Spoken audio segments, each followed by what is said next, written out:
నమస్తే. ఇన్నాళ్ళు నన్ను సపోర్ట్ చేస్తూ, ఎంకరేజ్ చేస్తూ మీ ప్రేమని నాకు అందిస్తున్న ప్రతి ఒక్కరికి కృతజ్ఞతలు. అలాగే ఈ వీడియో కూడా ఖచ్చితంగా మీకు ఉపయోగపడుతుంది. లైక్, షేర్ అండ్ సబ్స్క్రైబ్ చేసి మీ సపోర్ట్‌ని నాకు అందించండి. అలాగే ఈ వీడియో పట్ల మీకున్న అభిప్రాయాన్ని కామెంట్ సెక్షన్‌లో కామెంట్ చేసి తెలియజేయండి. ఇప్పుడు వీడియోని చూద్దాం. జ్యోతిష్య శాస్త్రం ఒక అద్భుతం. వేదాంగమైన జ్యోతిష్య శాస్త్రం అనేటువంటిది మానవ జీవన గమనానికి ఒక వరం. జ్యోతిష్య శాస్త్రం నీ జీవితంలో వెలుగునింపే ఒక భాష. ఆ భాష నీకు అర్థమైతే ప్రకృతి నీతో మాట్లాడుతుంది. అస్ట్రాలజీ నేర్చుకోవాలి అనుకునే వారికి అద్భుత అవకాశం. మురళీధర శర్మ గారి అస్ట్రాలజీ క్లాసెస్ అతి త్వరలో మొదలు కాబోతున్నాయి. 100% జాబ్ గ్యారంటీ. వివరాల కొరకు సంప్రదించండి. నమస్తే, వెల్కమ్ టు అవర్ ఛానల్. నేను పద్మిని. ప్రస్తుతంతో పాటు ప్రముఖ ఆధ్యాత్మికవేత్త, జ్యోతిష పండితులు, హస్త సాముద్రిక నిపుణులు వైవిఎస్ఎస్ గిరిరావు గారు మనతో పాటు ఉన్నారు. మాట్లాడదాం. నమస్కారం అండి. నమస్తే అమ్మా. శ్రావణ మాసంలో శ్రావణ శుక్లపక్ష త్రయోదశి శనివారం నాడు వస్తోంది. త్రయోదశి శనివారం వచ్చిందని అంటే అందరికీ తెలిసిందే, శని త్రయోదశి. అయితే అది 17వ తారీఖు వస్తోంది. సో ఎలా అండి, ఎలా చూడొచ్చు? ఎంత 1+7 ఇస్తే మళ్ళీ 8 వస్తుంది. 8 మంత్ కూడా 8 అవుతుంది. తర్వాత సంవత్సరం కూడా మీరు గమనించారు లేదో, 20-24 అంటే మొత్తం కూడితే 8 వస్తుంది. సాటర్న్ రిలేటెడ్ ఉన్నాయని 8. సో డెఫినెట్ గా అది త్రయోదశి శనివారం రావటం నిజంగా చాలా కాంబినేషన్స్ చాలా బ్యూటిఫుల్ గా వస్తున్నాయి. కాబట్టి శని త్రయోదశి, మరి ఈ శని త్రయోదశిని శ్రావణ మాసంలో వచ్చే ఈ శని త్రయోదశిని ఎట్లాంటి సమస్యల నుంచి అధిగమించడం కోసం వినియోగించుకోవాల్సి ఉంటుందండి? సమస్యలు అంటే ఇప్పుడు శని యాక్చువల్గా ఏంటంటే ఆయన మంచి వైరాగ్యకారకుడమ్మా. అంటే శని అంటే ఒక రకమైన బ్యాడ్ ఇది వచ్చింది తప్పితే వైరాగ్యాన్ని బాగా ఇచ్చేటువంటి యోగకారకుడు ఆయన. వైరాగ్యం కావాలనుకున్నవాడు. కానీ లౌకికంలో ఏంటంటే శని ఎక్కడంటే శని మందుడు. మంగళవారం మారు కోరుతుంది ఎలా చెప్తామో అంతవరకే తీసుకోవాలి దాన్ని. ఈ మందుడు ఏంటంటే ఈ శని యొక్క దోషం ఎలా ఫలితం ఇస్తుందంటే మీకు ఆశ్చర్యకరంగా, మందుడు మీన్స్ అంటే పోస్ట్ పోన్మెంట్. అంటే ఏంటంటే మనం ఏ ప్రాజెక్ట్ మొదలెట్టినా, ఏ ఉద్యోగానికి అప్లై చేద్దాం అనుకున్నా, ఏ ఇంటి పని మొదలెడదాం అనుకున్నా, పెళ్లి పని మొదలెడదాం అనుకున్నా, హాస్పిటల్కి వెళ్ళి చెకప్ చేయించుకుందాం అనుకున్నా, ఆఖరికి గట్టిగా ఎందుకండి ఇంట్లో ఏదో అక్కడ బూజును దులుపుదాం అనుకుంటాం, బద్ధకం వచ్చేస్తుంది. ఆఖరి పెన్సిల్ చెక్కుందాం అనుకుంటాం, బద్ధకం కూడా. రీఛార్జ్ చేసుకోవడం కోసం అయిపోయేదాకా మనకి చేద్దాంలే. లోపల ఏంటంటే ఈ మందుడు అంతే, అంతకుమించి శని యొక్క దోషం మీన్స్ ఏంటంటే ప్రతిదాన్ని పోస్ట్ పోన్మెంట్ చేసేస్తూ ఏంటంటే అది ఆ టయానికి అందకుండా చేయనీయకుండా చేస్తాడు. దానివల్ల ఏంటంటే కొన్ని ఇంపార్టెంట్ విషయాలు ఉన్నప్పుడు కానీ, లేకపోతే ఏంటంటే వ్యాలిడ్ ఉన్నప్పుడు ఏంటంటే దానికి ఆ పెద్ద దెబ్బ తగులుతుంది. శని యొక్క కారకత్వంలో ఉన్న లక్షణం మందుడు అంతే. కనుక దీనికి మామూలుగా ఏంటంటే శనికి కారకత్వం నూనె కానీ, ఈ పత్తి కానీ. ఇంకో విషయం ఏంటంటే శని యోగకారకుడు అయితే ఈ చెప్పుల వ్యాపారాలు కానీ, పత్తి వ్యాపారాలు కానీ, నూనె వ్యాపారం, నూనె మందులు కానీ పెడితే అందరికి హిట్ కావాలి, అందరినీ పడేస్తాయి. కానీ ఆయన యువకారకుడుగా మనం వాళ్ళకి పెడితే ఏంటంటే చక్కగా చెప్పుల షాప్ పెడితే బ్రహ్మాండంగా డెవలప్ అవుతుంది. పత్తి వ్యాపారం పెడితే ఈ కాటన్ బిజినెస్ చేస్తుంటారు కదా, కాటన్ బ్రోకర్స్ విపరీతంగా డెవలప్ అవుతారు వాళ్ళు. అట్లాగే నూనె మిల్లులు పెడుతుంటారు, విపరీతంగా డెవలప్ అవుతారు. స్టీల్ కానీ, ఐరన్ షాపులు అట్లా అందరికీ సెట్ కానీ వాళ్ళకి సెట్ అవుతాయి. అంటే ఏంటంటే అది మనకి యోగకారకంగా ఉందా, అనుకూలంగా ఉందా, ఉచ్చులో ఉందా, స్వస్థానంలో చూసుకుంటే అది బెనిఫిట్ అవుతుంది. అవి పెట్టుకుంటే వాళ్ళకి కలిసి వస్తుంది. మిగతా వాళ్ళకి ఏంటంటే ఈ రకమైనటువంటి ఇబ్బందులు కలగజేస్తాడు. కాబట్టి దానికి మీకు ఇంకో విషయం తెలుసలేదో, శనికి శని ప్రార్థన చేస్తుంటారు, శని గ్రహ జపాలు చేస్తుంటారు. అవి కాక శివుడికి కానీ ఆంజనేయ స్వామికి కానీ చేస్తే కూడా శని దోషం పోతుంది. ఆంజనేయ స్వామి విగ్రహాన్ని మామూలుగా శని సింగనాపురం వెళ్ళి శని దేవుడికి పోస్తుంటారు నూనె. అలా కాకుండా ఆంజనేయ స్వామికి కూడా ఒంటి నిండా సింధూరం రాసి ఆ పైన నువ్వుల నూనెతో అభిషేకం చేస్తారు ఆంజనేయ స్వామికి. చేస్తే కూడా తైలాభిషేకం ఉంటుందా ఆంజనేయుడికి?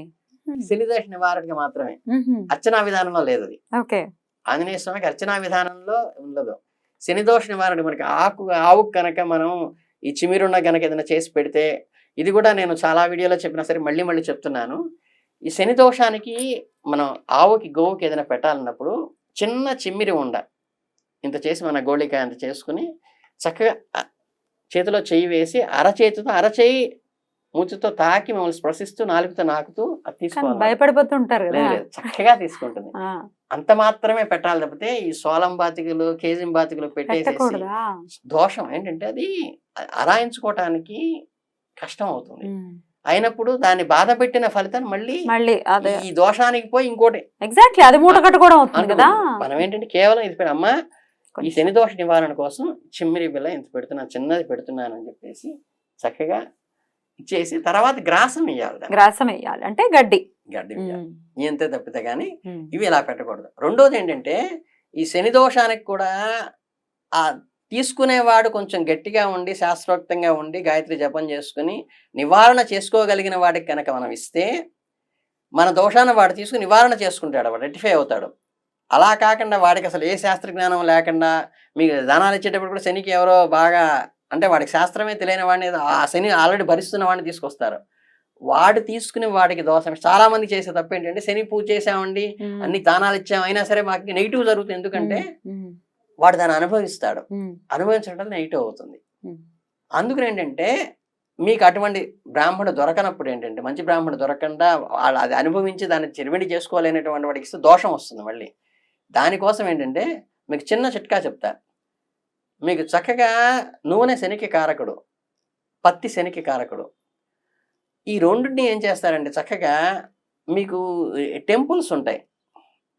ఈ టెంపుల్స్లో మీరేంటంటే చక్కగా మీరు దీపారాధన మీరు వెలిగించేసేసి అందులో పత్తితో ఒత్తి వేసి మీరు చక్కగా నూనె వేసి వెలిగించేస్తే ఏంటంటే చక్కగా ఆరుగంతా వెలిగించారనుకోండి, మీకు ఏం వినియోగం అయింది? తైలం వినియోగం అయింది, పత్తి వినియోగం అయింది. కానీ అది ఎవరికి దానం చేయలేం మీరు.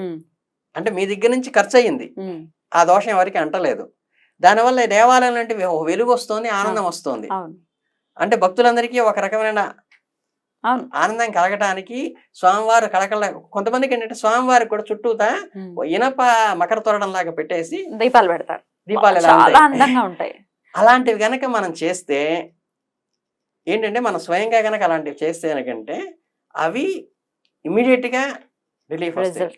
రెండోది ఏంటంటే మాలాంటి వాళ్ళు చెప్పిన దాని వల్ల ఏంటంటే కొంతమంది షాపింగ్ మాల్స్ ఉంటాయి కదా, పెద్ద పెద్ద షాపింగ్ మాల్స్, వీళ్ళకి రెమెడీ చెప్పడం కోసం ఏంటంటే అందరికి అంటించడం కోసం మీరు ఏదో ఇన్ని 500లకు కొంటేనో లేదా 1000 రూపాయలకు కొంటే సరుకు కొంటేనో గిఫ్ట్ ఇక్కడ ఇస్తారని తీసుకెళ్తారు, ఉప్పు ప్యాకెట్ ఇస్తారు. అయ్యో తీసుకోకూడదా? తీసుకోకూడదండి. వీళ్ళకి ఏంటంటే ఫ్రీ ఉప్పు, ఫ్రీ ఉప్పు. వీళ్ళు రెమెడీ చెప్తారు ఏం చేయాలంటే ఉప్పు దాని ఎవరు తీసుకోడు కదా.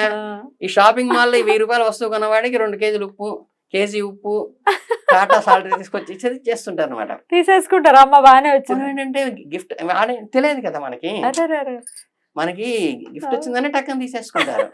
ఇలా ఇరుక్కునే వాళ్ళు చాలా మంది ఉంటారు.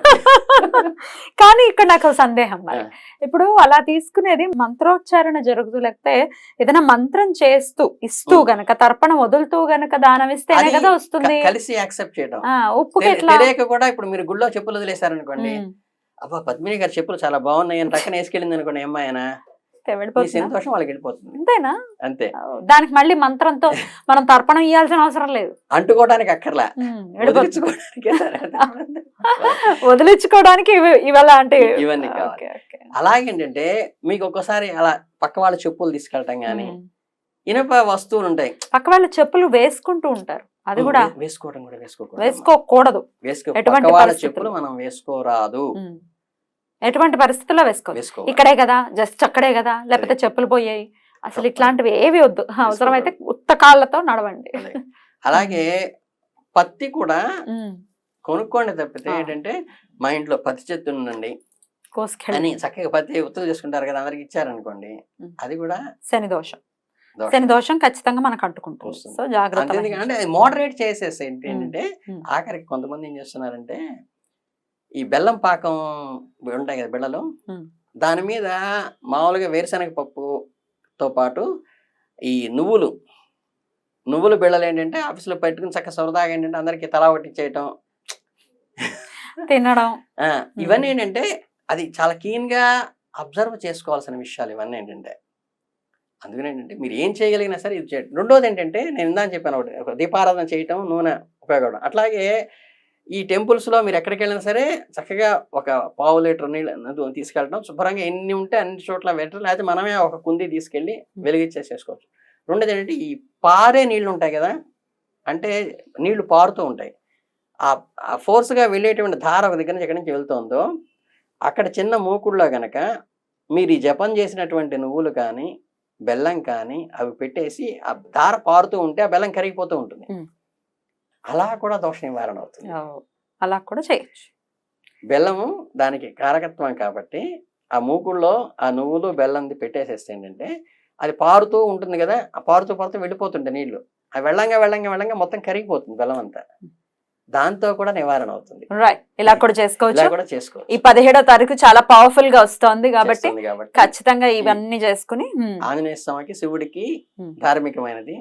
దోష నివారణకి కూడా ఎవరికో అంటగట్టే బదులు ఏంటంటే ఇలాంటివి చేసుకుంటే ఎవరికి అంటకండా అది మంది మాత్రం నివారణ అయ్యేట్టుగా చేసుకుంటే చాలా అద్భుతమైన ఫలితాలు వస్తుందమ్మా. ఇది చిన్న రెమెడీ అయినప్పటికీ చాలా పర్ఫెక్ట్ గా పనిచేస్తుంది. బ్యూటిఫుల్ అండి, చాలా అద్భుతంగా వివరించారు. కృతజ్ఞతలు అండి. నమస్కారం. సంతోషం.